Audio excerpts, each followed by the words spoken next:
The Academy Awards have been honoring the best of the movie business for almost 100 years now, and in all that time there have been some truly bizarre nominations. No, we're not taking pot shots at any of the so-called bad films that wound up with Oscar noms. We're talking about the films that broke the rules, made the ceremony look silly, or even mysteriously lost after they seemed to win.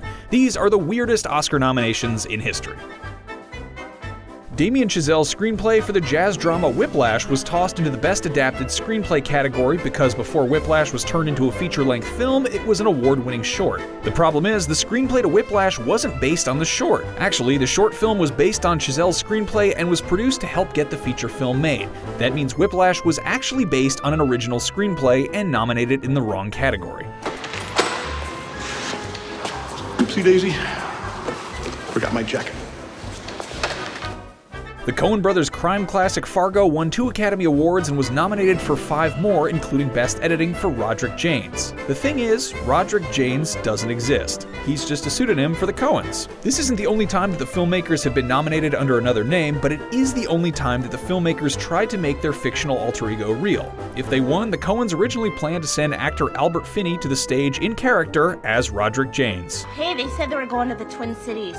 Oh, yeah? Yeah, is that useful to you? Oh, you betcha, yeah.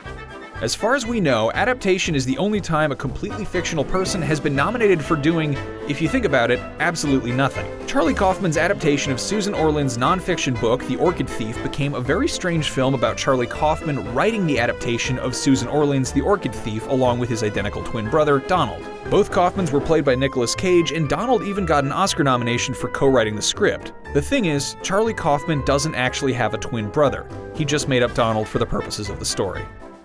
Only one dog has ever officially been nominated for an Academy Award, and it was for Best Adapted Screenplay. The 1984 feature film version of Tarzan was a big hit, but the film's co-writer Robert Towne was reportedly dissatisfied with what director Hugh Hudson did to his work, so he gave away his screen credit to his dog, P.H. Vazak. The dog shared the nomination with Towne's co-writer Michael Austen, but neither of them won the award.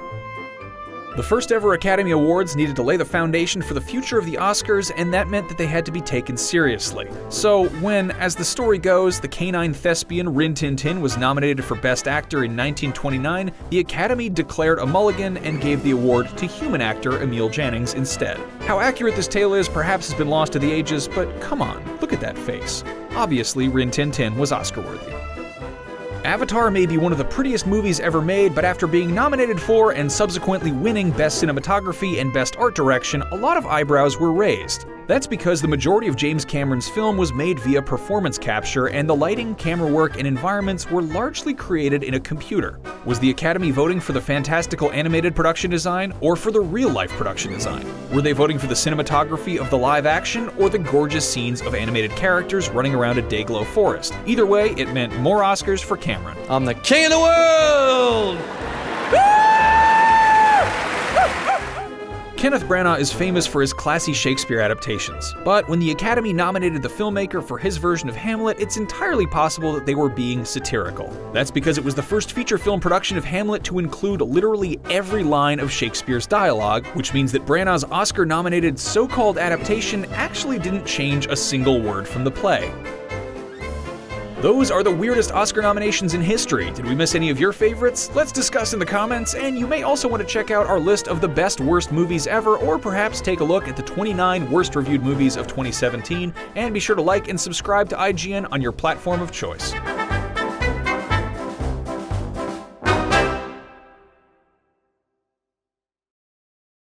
I'm the king of the world!